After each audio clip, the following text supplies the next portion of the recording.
Bonsoir à tous, on va un petit peu parler de soleil au mi-point entre... Alors le mi-point, c'est une position planétaire entre deux points, c'est-à-dire une triangulation. Alors le triangle, en géométrie sacrée, c'est une figure qui est très importante. Ça fait référence à la pyramide. Et dans l'art des bâtisseurs, c'est une figure qui est indéformable. Donc beaucoup de choses sacrées sont basées sur le triangle. C'est la Trinité, le Père, le Fils, le Saint-Esprit. Mais c'est aussi la triade, Isis, Osiris, Horus.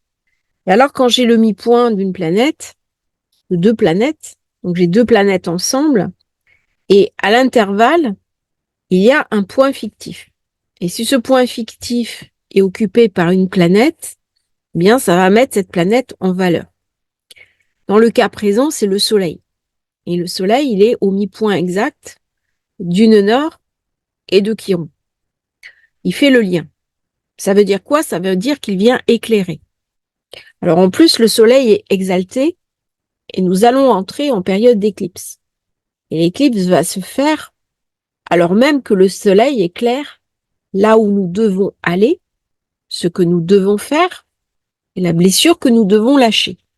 Comprenez bien l'enjeu de cette éclipse. Alors, je vais pas faire plus long sur l'éclipse, vous avez plusieurs vidéos sur le sujet. On va rester Soleil nœud nord, Soleil Chiron. Le nœud nord, c'est là où je suis invitée à me diriger, là où je suis invitée à aller. C'est un nœud de la Lune. Et lorsque j'ai le Soleil et la Lune qui se rencontrent, eh bien, ça va me ramener beaucoup de chance, beaucoup de prospérité, beaucoup de richesse.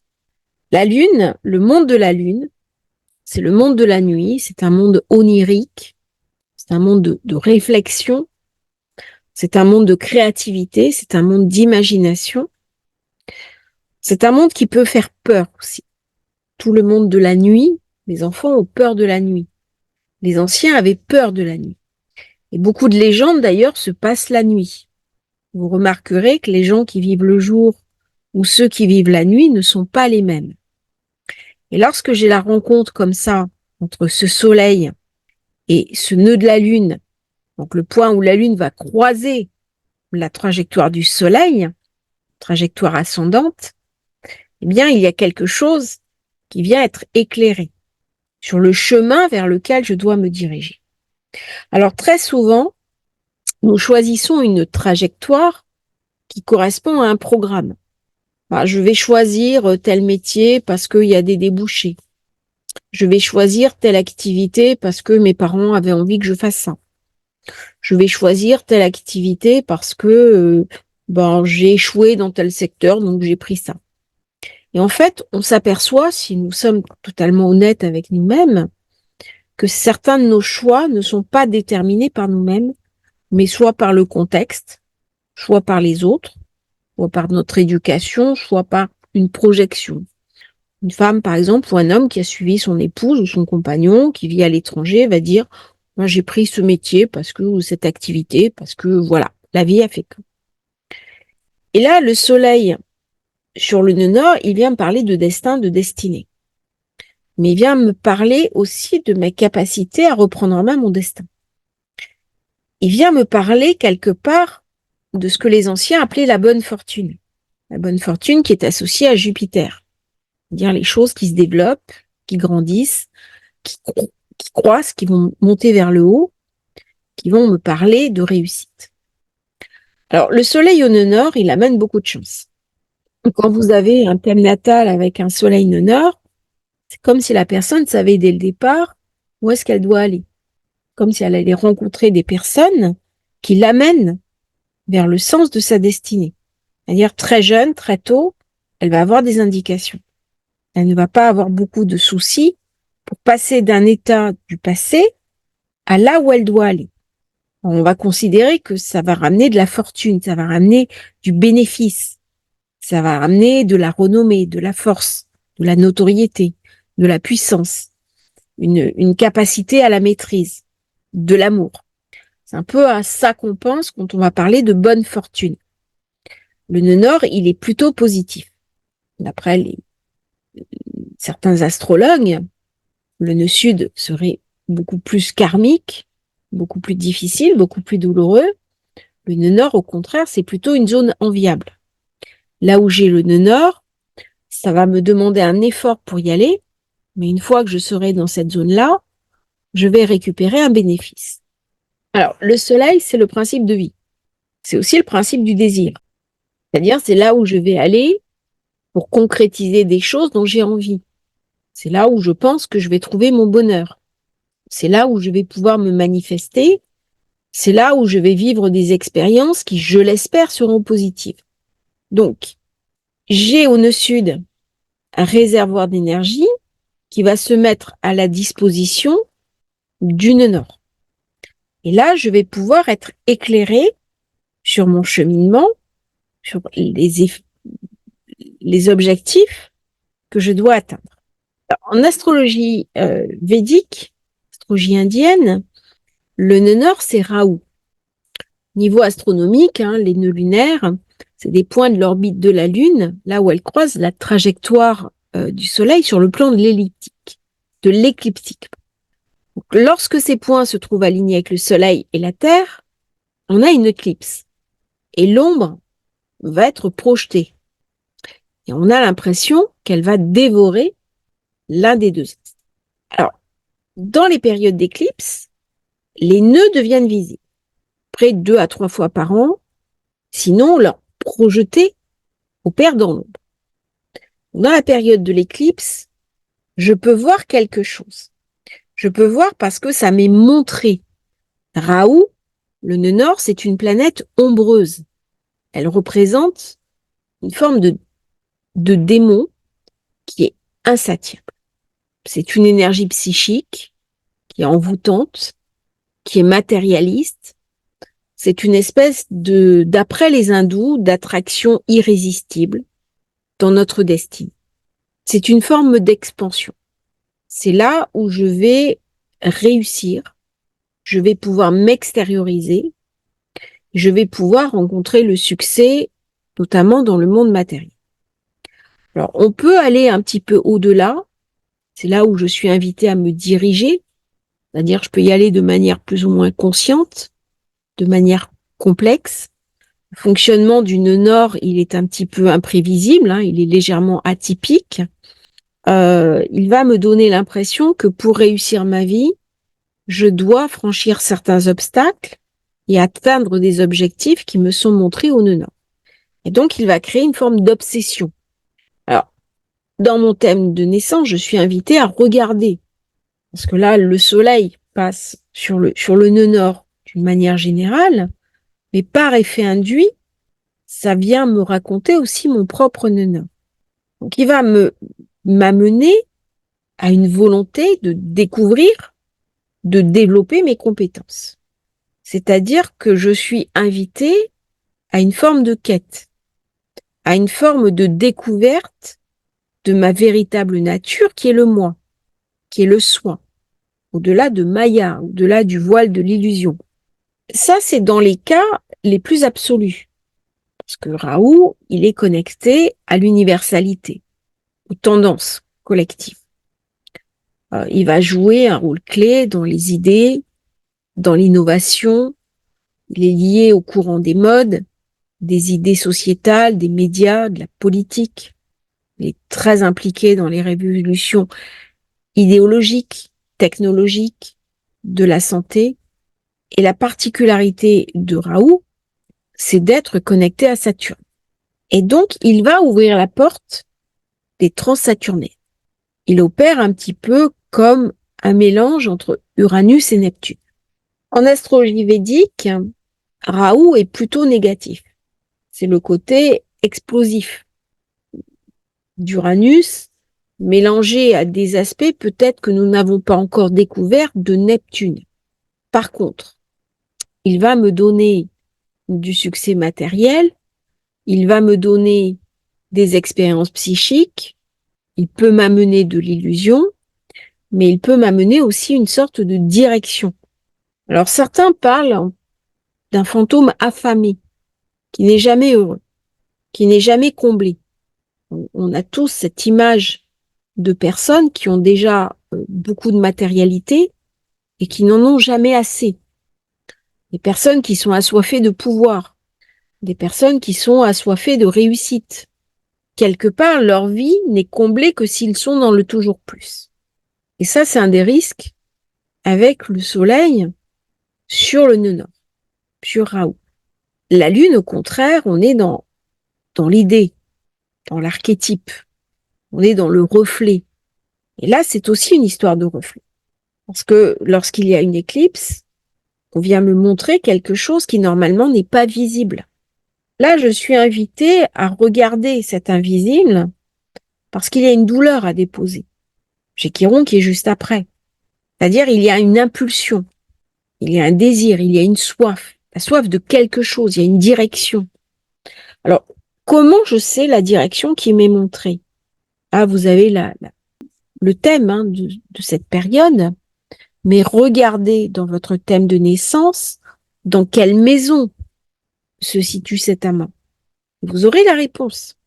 Vous saurez que dans cette maison-là, vous avez quelque chose à aller chercher. Mais ça va aussi se connecter, se corréler à votre nœud nord. Donc, je vous invite à vérifier votre nœud nord. Parce que ça, c'est un moment important. C'est important pour remettre en place son corps de désir, ce qui m'aspire véritablement, ce que mon cœur me dit de faire, ce que mon âme a envie de faire. C'est-à-dire, je suis dans un monde où je suis invitée à vivre des expériences. Le soleil de nœud nord ne vient pas poser un jugement de valeur. Il ne va pas me dire ça c'est bien, ça c'est mal. C'est pas ça. Il va me dire ce qui est important, c'est que tu sois conforme à tes besoins, que tu sois conforme à tes envies. Il vient m'inviter à me dépasser. Il vient m'inviter à raconter au monde ce que j'ai de meilleur en moi. Il vient me raconter que si j'ai envie d'accomplir des grandes choses, si j'ai envie de faire certaines choses, eh bien, il y a là une invitation. Pourquoi? Parce que le soleil est exalté dans le bélier. Et donc, on vient me dire, si tu désires quelque chose de nouveau, si tu t'autorises à faire quelque chose, bon, à condition, bien sûr, on ne soit pas dans l'illégalité ou dans quelque chose qui soit contraire, par exemple, à la loi. C'est pas ça. Mais si tu as un désir, si tu as une curiosité, si tu as envie d'explorer quelque chose, demain, par exemple, je sais pas, vous avez toujours rêvé de faire de la moto, vous ne vous êtes jamais autorisé à le faire, eh bien, c'est le moment de le faire. C'est le moment d'aller chercher mes possibles et de les exprimer. Tout à l'heure, en consultation, j'avais une personne, on a étudié ensemble son honneur, et je lui ai dit, maintenant, c'est le moment d'avoir un peu plus de légèreté. Elle m'a dit, je ne sais pas faire. Je lui ai dit, c'est parfait. C'est le moment d'apprendre. Donc, je lui ai donné des pistes de réflexion pour aller vers cette légèreté. Et je lui ai expliqué aussi que la légèreté, ce n'était pas forcément de la superficialité. Donc, on a revu les concepts ensemble. Dans le bélier, il y a une impulsion très forte, quelque chose de très énergique, de très vigoureux, pour démarrer quelque chose de nouveau, pour s'affirmer dans quelque chose de nouveau. Si votre but, c'est d'avoir des enfants, d'avoir une famille, il n'y a pas de problème avec ça. Si votre but, c'est de faire des études et de réussir vos études, il n'y a pas de problème avec ça. Si votre but, c'est d'avoir de l'argent et de réussir sur le plan financier, il n'y a pas de problème avec ça. Si votre but, c'est de vous consacrer totalement avec votre vie spirituelle, il n'y a pas de problème avec ça. Chacun a une envie, un désir, une manière de l'exprimer qui lui correspond. Là où ça devient un problème, c'est quand on accepte que ce soit les autres qui nous dictent ce que nous avons comme désir au fond de nous-mêmes, ou que nous nous résignons. Ce n'est pas parce que je n'ai pas réussi précédemment à manifester ce désir, à le mettre en place, que je ne vais pas pouvoir le faire. Avec le soleil le nord, je suis invitée à la responsabilité. Qu'est-ce que c'est que la responsabilité de type solaire dans le bélier?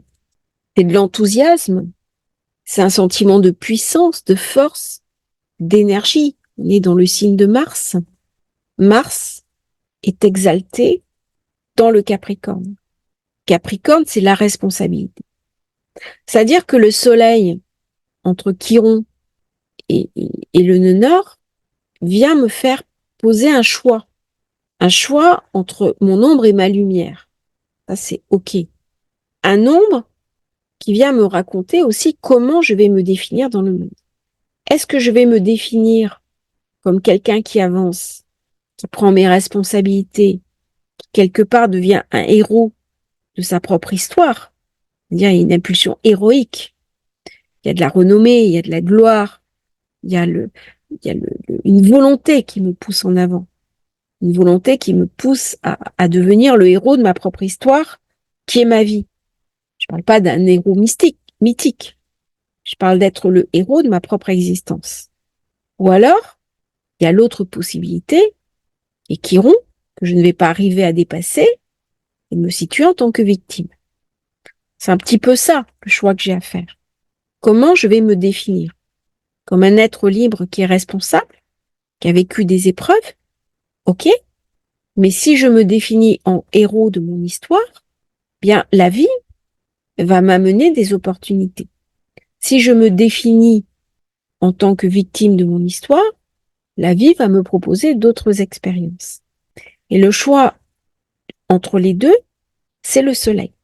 Et là, ça m'est montré, ça m'est éclairé. Et donc, nous sommes dans la montée en puissance. La montée en puissance vers l'éclipse. Il y a quelque chose qui va se développer. Il y a quelque chose qui, là, se produit, qui vient me raconter un choix que j'ai à faire sur ma propre existence. C'est-à-dire, lorsque je plonge dans mes ombres, les personnes qui ont traversé la nuit sombre de l'âme le savent parfaitement. Quand elles ressortent de l'autre côté, elles ont beaucoup plus de puissance. Là, je suis invitée dans cette promesse à prendre un nouveau départ, à améliorer mes capacités, à avoir une croissance, à avoir des nouveaux désirs, des nouveaux intérêts, peut-être à aller vers des nouvelles zones d'habitation. Il y a quelque chose là qui est en train de germer, mais c'est pas au niveau de la graine, c'est quelque chose qui explose en floraison.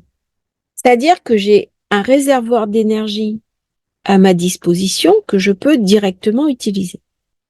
J'ai quelque chose qui m'est montré. Alors, c'est valable à titre personnel, c'est valable aussi à titre collectif.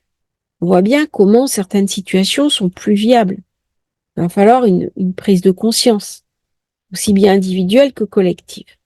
Et par rapport au nœud nord, pour une fois, je vais parler plutôt à titre individuel que collectif. Parce que l'histoire n'est pas finie. L'histoire de ma vie, elle se déroule. Et le soleil vient m'éclairer quelque chose d'une souffrance ancienne. Non pas pour qu'elle se rappelle à ma mémoire, mais pour que je me dise, en fait, sans cette souffrance, je ne serais pas là où j'en suis. Et qu'est-ce que cette souffrance peut me pousser encore plus loin? C'est un tremplin. Les personnes qui réussissent, quelqu'un comme Steve Jobs, par exemple, il avait une enfance très difficile. Et ça lui a donné une capacité à se dépasser. Bernard Tapie, c'est pareil. Il y a eu un dépassement. On parle beaucoup moins en ce moment de personnalités qui réussissent avec une enfance difficile. On a l'impression qu'en ce moment, il y a plus du quant à soi. Mais il y a toujours cette possibilité-là. Il y a toujours cette possibilité d'une personne qui est née dans un environnement défavorisé et qui a su tirer de son enfance une puissance pour se battre et réussir brillamment une vie d'adulte. Ça, c'est le soleil. Ça, c'est le soleil. C'est-à-dire que le soleil, il va me donner non seulement la vie, mais aussi la compréhension que je suis en vie. Quand j'ai la compréhension que je suis en vie, je peux totalement me dépasser. Je peux aussi me réaliser. Je peux aller là où je souhaite aller. D'ailleurs, je deviens le héros de ma propre histoire. On est là dans les archétypes. Alors, je me souviens quand j'étais plus jeune, il y avait des séries de livres, c'était assez sympa, qui s'appelaient L'histoire dont vous êtes le héros. Bien au niveau astrologie, c'est ça. Où on subit son thème de naissance, et à ce moment-là, on passe plus ou moins facilement les enjeux que les planètes nous proposent. Ou alors on se dit, c'est un test. Moi, honnêtement, j'adhère pas du tout à cette approche-là, mais beaucoup d'astrologues fonctionnent comme ça, je le respecte parfaitement, hein. Et c'est bien justement que nous n'ayons pas tous la même approche, c'est-à-dire l'univers va te tester. Et en fonction de tes désirs, de la manière dont tu vas passer, il va se passer ci ou ça. Moi, je pense que l'astrologie, et plus j'avance en âge, en compréhension, nous amène des enjeux. Mais on peut donner, entre guillemets, un sucre à la planète.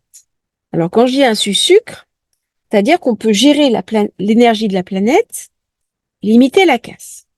Et ça, c'est quelque chose que je fais de plus en plus. C'est-à-dire que quand on a un transit qui est difficile, bien, il y a des techniques, il y a des dérivatifs pour atténuer le côté difficile de la planète. On arrive à trouver des systèmes, il y a une peine à prendre, mais on arrive à créer des dérivatifs. Quand j'ai, au contraire, une immense puissance, comme là, ce qui m'est montré, ce qui m'est donné, qu'est-ce que je vais pouvoir en faire? Quelles sont les opportunités que la vie va me donner? Bien, c'est le moment de regarder. Et c'est le moment d'utiliser ces passages, quelque part, les énergies solaires, qui sont des énergies divines. Bien que pour les Incas, le soleil, c'était le divin. Pour les prêtres d'Akhénaton, le soleil, c'était le divin. C'était Aton. Un principe solaire de vénération. Quand l'éclipse arrive, je suis dans le règne de l'ombre. Mais cette ombre, je ne la vois pas au quotidien. Elle se manifeste sous le biais d'épreuves, elle se manifeste sous le biais de guerres, d'insécurité, d'ensauvagement de la société. L'ombre, elle est présente. Mais quand l'ombre m'est montrée derrière, il ne peut y avoir qu'une prise de conscience. Puisqu'à ce moment-là, si je vois l'ombre, eh bien, je peux me repositionner par rapport à elle. Alors, c'est valable au niveau de la société, et c'est valable aussi à titre de mes intériorités. Si je vois mes ombres, mes souffrances, mes douleurs, eh bien, je peux trouver quelque chose qui va aller au-delà. Mes sabotages, je les connais. Mes limites, je les connais. Qu'est-ce qui m'empêche de passer outre? Uniquement moi-même. Si je me définis par rapport à mes interdits, je reste où j'en suis. Mais si le soleil vient me montrer quelque chose, c'est bien pour sortir hors de mes définitions habituelles, pour aller vers quelque chose de positif, pour aller vers quelque chose qui va me faire grandir. Est-ce que ça va me faire grandir uniquement au plan intérieur? Absolument pas. Absolument pas. Ça peut me faire grandir aussi au plan intérieur, mais ça peut se manifester dans ma vie par des changements d'orientation, par un nouvel éclairage sur ma vie, par une nouvelle activité, par des nouveaux contrats, par de l'opulence qui rentre, par des choses très positives. C'est donc un moment fantastique pour déposer ses bagages, pour déposer ses limites, pour déposer ça, ce n'est pas pour moi, pour déposer aussi tous nos vieux schémas limitants. C'est un moment où on peut être éclairé. Alors bien sûr, dans tous ces moments d'opportunité, quand Raoult est avide, eh bien, tout peut advenir. C'est des moments de grande incertitude. J'en parle dans une autre vidéo. C'est un moment où il peut y avoir aussi des tensions extrêmes. Si on regarde la carte, c'est plutôt une carte qui est positive. Pas grand-chose de négatif dans cette carte. Les aspects, mis à part ce carré avec Pluton, par contre, on est dans la puissance des stelliums. Alors, les stelliums, ce sont des amas. Et nous avons Mars qui se dirige vers Saturne, et nous avons Jupiter qui se dirige vers Uranus. Comme si le monde était coupé en deux. Comme s'il y avait des cassures, des césures. Et en fait, quand il y a césure, quand il y a séparation, là, on voit bien la concentration des planètes, hein, toujours entre Pluton et Uranus. Bien quand il y a une extrême concentration des planètes, ça ramène une énergie trop forte pour que nous, humains, nous puissions la porter. Et donc, ça va se traduire par des chocs. Ça va se traduire par des frottements. Ça va se traduire par de l'hyperviolence. Alors, les personnes qui ont l'habitude de travailler avec les archétypes, qui travaillent sur elles-mêmes, elles peuvent parfaitement intégrer ces énergies ultra puissantes. Mais celles qui n'ont pas l'habitude de ces énergies-là peuvent être complètement déstabilisées. Et ça peut donner des sortes de folies collectives, comme celles qu'on voit en ce moment, où des gamins deviennent complètement fous et s'en prennent à des camarades. Ça peut donner des phénomènes de folie sociale. Ça peut donner de la violence extrême, parce que ces énergies sont trop puissantes. Nous avons aussi des tempêtes solaires qui sont incroyablement puissantes, et le cycle sera à son apogée l'année prochaine. Donc tout ça, ça ramène beaucoup d'énergie. Tout ça, ça ramène beaucoup d'instabilité et ça ramène beaucoup de pression émotionnelle. Alors je ne sais plus dans quelle vidéo j'avais parlé de l'instabilité de la rue. J'avais parlé de la rue qui pouvait se fâcher. Et on voit ce qui se passe. On voit ce qui se passe. Alors, est-ce que le soleil peut avoir un côté sombre? Alors, a priori, le soleil, il est toujours visible, sauf la nuit et sauf en période d'éclipse. Justement, c'est ce qui vient m'être montré. Mais dans une carte natale, le soleil peut aussi me parler d'une surinflation de mon égoïsme, de mon narcissisme, euh, de mon côté hyper matérialiste. Il vient surenfler mon besoin de matérialité, mon besoin de puissance, mon besoin de briller, d'écraser les autres, mon besoin de nier la souffrance de l'autre, de nier l'autre. Il vient me montrer. Alors s'aimer soi-même, c'est pas un problème, mais passer son temps devant son miroir, miroir, miroir, dis-moi que je suis la plus belle, peut poser quand même un certain nombre de questions. C'est pas une critique ni de la beauté, ni du fait de prendre soin de soi. Lorsque ça devient un but, il y a peut-être une souffrance intérieure qui demande à être regardée pour le coup. Vous avez des personnes qui sont ultra narcissiques, il y a souvent une faille de personnalité. Ça vient combler quelque chose. On a dit que ce soleil, il se retrouvait quand même entre le nord et Chiron.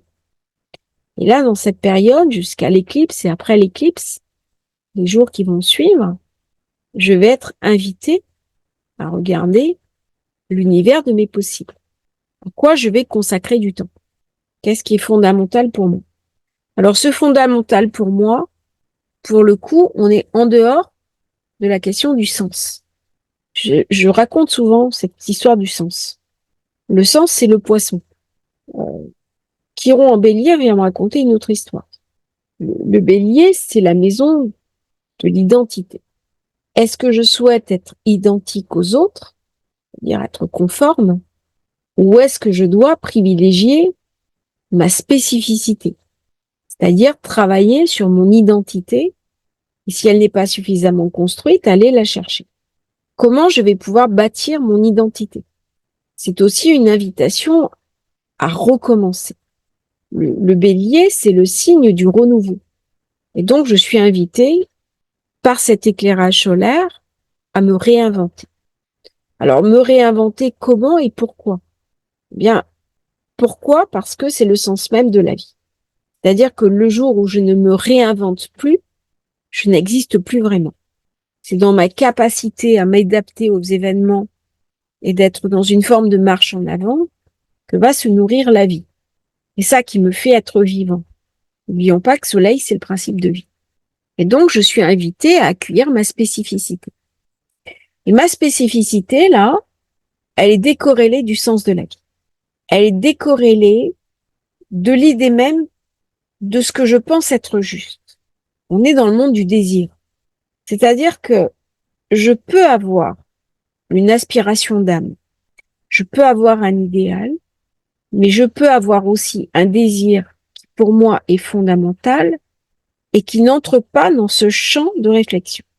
Et c'est important que je puisse le regarder, que je puisse l'accepter et que je puisse l'accueillir positivement. C'est-à-dire que toute ma vie n'est pas forcément destinée à rentrer dans le champ de conscience global qui est trouver un sens à ma vie et apporter au monde le meilleur de moi. Je peux avoir besoin, envie d'une zone de satisfaction, quelle que soit cette zone, qui m'appartienne en propre, dans laquelle je puisse me reconnaître, m'épanouir et tirer de la gratification. Donc là, on vient me parler de séparation.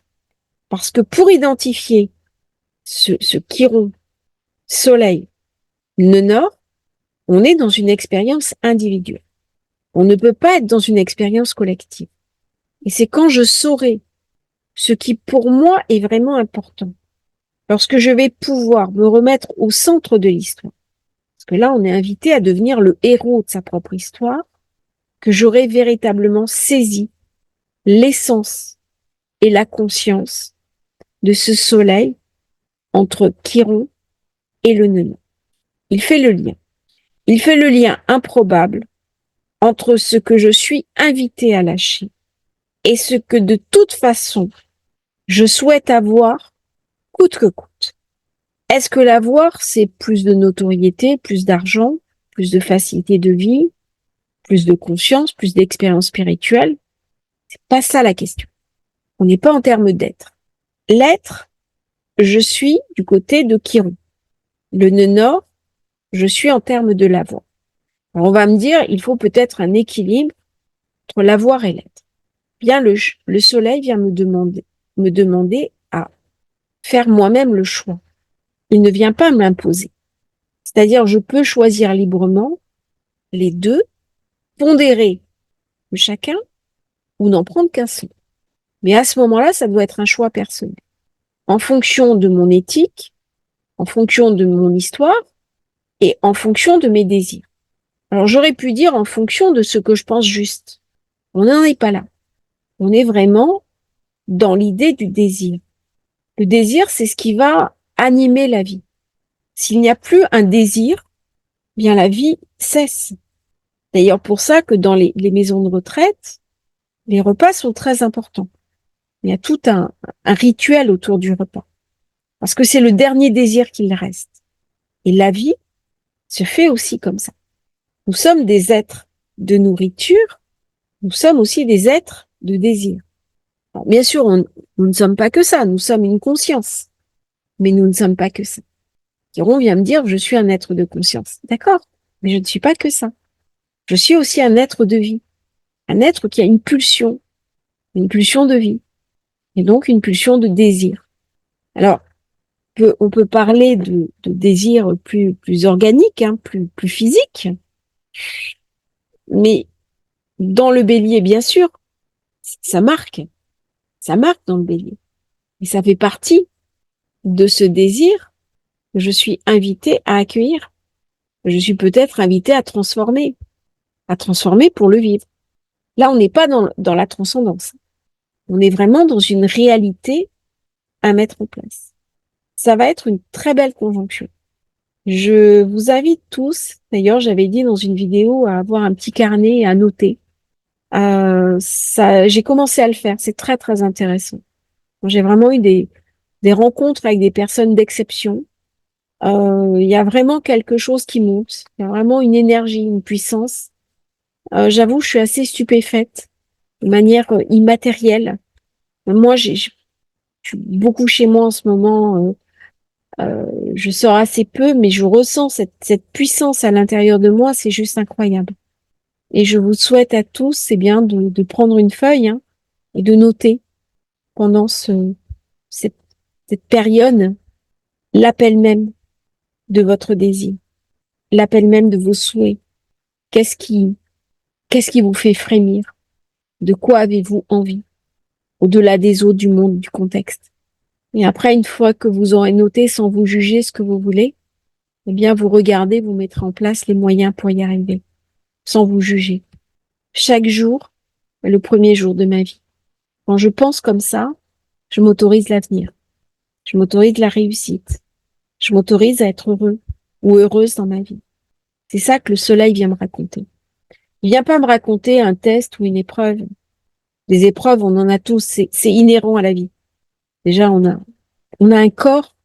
Donc forcément, il y a des moments où il est un peu plus abîmé que d'autres. Il y a des moments où il va vivre des incidents. Et mes proches vont vivre la même chose. Il y a des choses, des douleurs qui sont inhérentes à la vie. Mais au-delà de ça, il y a un principe de joie. Moi, je vis sur un bateau et dans la marina, il y a des canards. Mais c'est incroyable. Les canards dans l'eau de mer. Et ils sont tous joyeux. Il y a les petits, il y a le groupe, et il se passe des choses. Alors, ils s'appellent. Donc, il y a deux baies, ils s'appellent d'une baie à l'autre. Quand il fait mauvais, ils vont se réfugier sur des bateaux, ils vont nicher. Enfin, il y a toute une histoire de jeu, de plaisir. Et, et ça, c'est le principe même de la vie. La conscience que nous avons, la conscience, c'est aussi le soleil, hein, c'est aussi le bélier, c'est le cerveau, hein, nous montre un petit peu ce côté obscur de nous-mêmes, comme une éclipse. Mais ce qui nous anime, c'est le principe solaire. S'il n'y a pas le soleil, s'il n'y a pas le principe de la vie, eh bien, je ne peux pas me lancer dans la vie. C'est peut-être une des raisons pour laquelle aussi il y a des problèmes de générations futures qui refusent actuellement d'avoir des enfants d'engendrer à leur tour. C'est parce que les nouvelles générations ne sont plus assez en contact avec ce principe de vie, avec cette pulsion de vie. Le monde est devenu trop anxiogène. Et donc, si je bascule trop vers le principe de peur, vers Thanatos, eh bien, je ne peux pas aller vers le principe de vie. Et là, dans le bélier, on est dans le Mars qui est rayonnant, qui est le renouveau de la nature. Dans l'enfant qui vient de naître, l'enfant, il pousse entre les cuisses de la mère pour venir au monde. Elle vient au monde dans le sang et dans le cri. C'est très organique. Mais pourtant, c'est la réalité dont nous sommes faits. Nous ne sommes pas uniquement un être de conscience. On est dans quelque chose qui est très brutal. La naissance, c'est très beau, mais c'est très organique. C'est assez violent. Je me souviens d'un homme qui avait assisté à l'accouchement de sa femme et qui me dit, j'étais pas prêt à ça. C'est trop organique. J'y suis pas arrivée. D'autres hommes y arrivent très bien. Quand mon époux a assisté aux accouchements de sa première femme, ça lui a pas posé problème. Et c'est ça que le bélier vient nous raconter. Il y a une part de nous qui est dans la pulsion première, et c'est la pulsion de vie. Et elle est très belle. Elle est très belle. Parce que si nous ne vivons pas cette pulsion de vie, eh bien, ça devient à ce moment-là une pulsion de violence et une pulsion de destruction. Parce que nous n'arrivons pas à porter, nous n'arrivons pas à dire ce qui nous anime, nous désire, et nous n'arrivons pas à les exprimer. Et lorsqu'on réfrène le désir, eh bien, à ce moment-là, ça va s'exprimer par de la violence, par de la colère, et parfois même de la haine. Je vous remercie d'avoir suivi cette vidéo. C'était un petit peu tard. Je me suis laissée porter par ces énergies de la nuit, de ce soleil entre Chiron de Nord, et j'ai eu beaucoup de plaisir à vous transmettre cet échange qui, j'espère, vous aura intéressé. Merci à tous. N'oubliez pas de liker, de vous abonner à la chaîne, et à très bientôt sur Astrologie Facile pour une nouvelle transmission.